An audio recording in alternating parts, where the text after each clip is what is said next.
देवी सती ने अपने पिता के यज्ञ में जाकर अपने प्राणों की आहुति दी। भोलेनाथ ने जब देखा कि मेरी जो पत्नी है इनका शरीर जलकर भस्म हो रहा है, भोलेनाथ ने बड़ा विलाप किया। देवी सती के शरीर को लेकर पूरे ब्रह्मांड में चक्कर लगाने लगे। तब हमारे भगवान नारायण ने सुदर्शन चक्र छोड़ा। देवी सती का जो शरीर जल रहा था उसके छोटे छोटे टुकड़े किए। जहां जहां का स्थान पर जाकर गिरे वहां शक्तिपीठ प्रकट हुआ। भोलेनाथ की सबने जय जयकार की। दक्ष प्रजापति का यज्ञ संपन्न कराया। जब दक्ष का यज्ञ संपन्न हो गया, भोलेनाथ एकांत में जाकर तपस्या करने के लिए बैठ गए। सूत जी महाराज सोनक 88,000 ऋषियों को सुंदर ये शिव महापुराण की कथा सुना रहे हैं नैमिषारण्य तीर्थ में।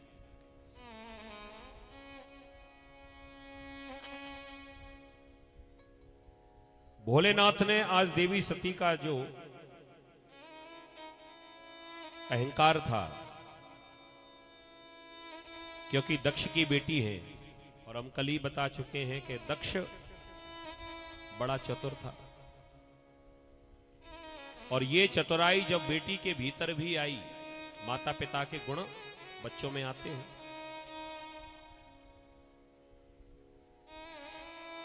जैसे माता पिता वैसे ही उनकी संतान।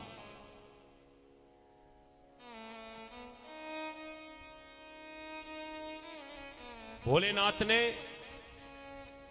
देवी सती का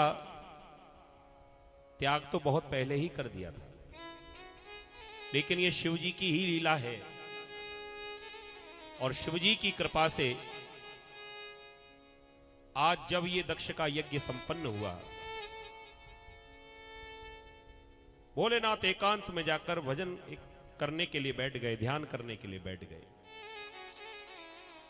शौनक ऋषि ने पूछ लिया कि महाराज,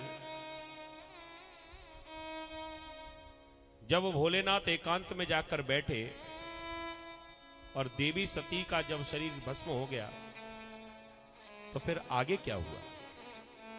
तो आगे की चर्चा करने लगे।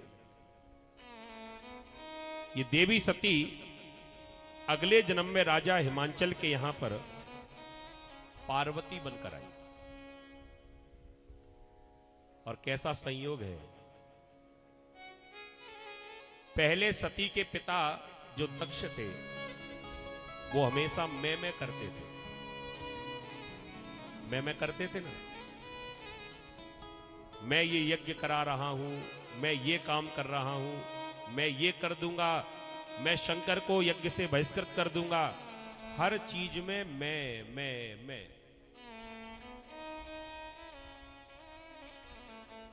भोलेनाथ ने ऐसी लीला की कि इनकी गर्दन कटवाकर परमानेंट बकरे का मुंह लगा दिया। अब वहां भी मैं आ गई जहां जरूरत नहीं थी। हर जगह मैं। और ये मैं क्या है?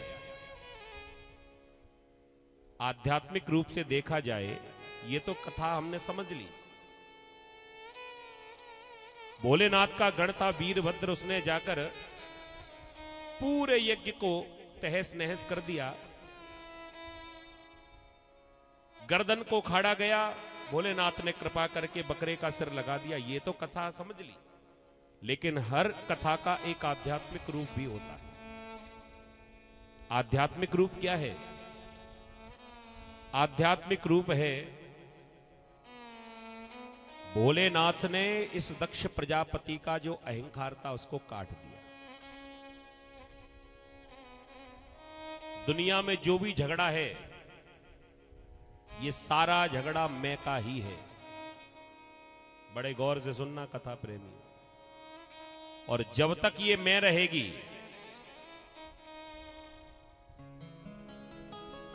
जब मैं था तब हरि नहीं।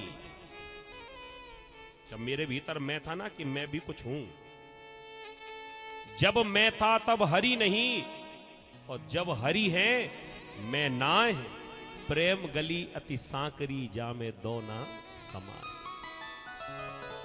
दो में से एक ही रह सकता है, या तो हरि रह सकते हैं या अहंकार रह सकता है। और मैं बड़ा खतरनाक है जी।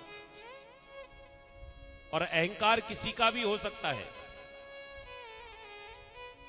ये वायरस इतना बारीक है, आंखों से दिखाई नहीं पड़ता,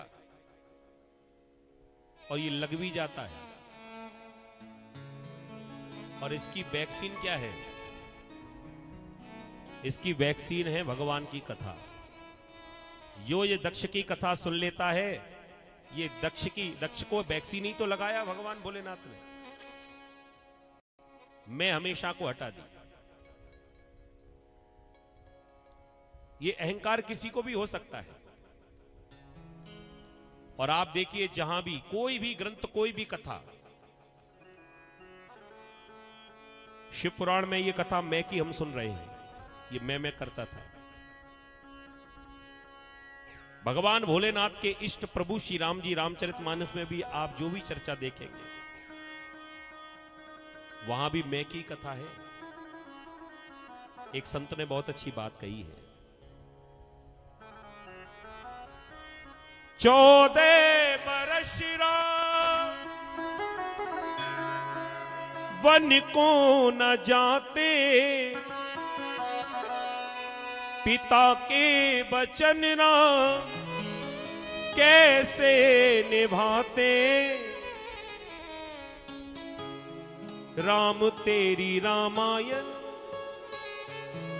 कौन लिख दिखाता, अगर मैं ना होती। कोई स्त्री नहीं, अगर मैं अहंकार ना होता। राम तेरी रामायण कौन लिख दिखाता, अगर मैं ना होती, अगर मैं ना होती। तो रावण सा ज्ञानी भी मारा ना जाता, अगर मैं ना होती,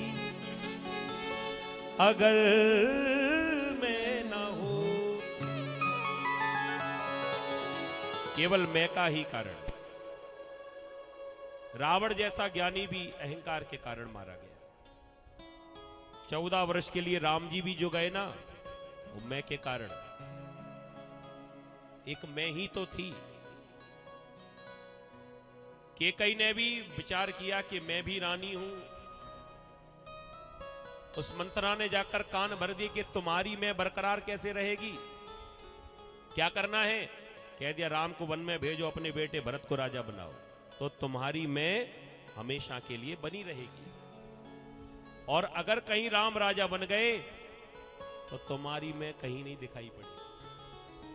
आप देखेंगे तो तत्वतः केवल मैं का ही सारा संसार में प्रपंच है। मैं। और ये अभिमान कभी भी हो सकता है, और किसी का भी हो सकता है। किसी को अपने धन का अभिमान। अभिमान की क्या कथा सुनाए आपको? किसी को थोड़ा भी धन मिल जाता है ना, ऐसा अहंकार होता है, फिर वो अपनों को नहीं पहचानता।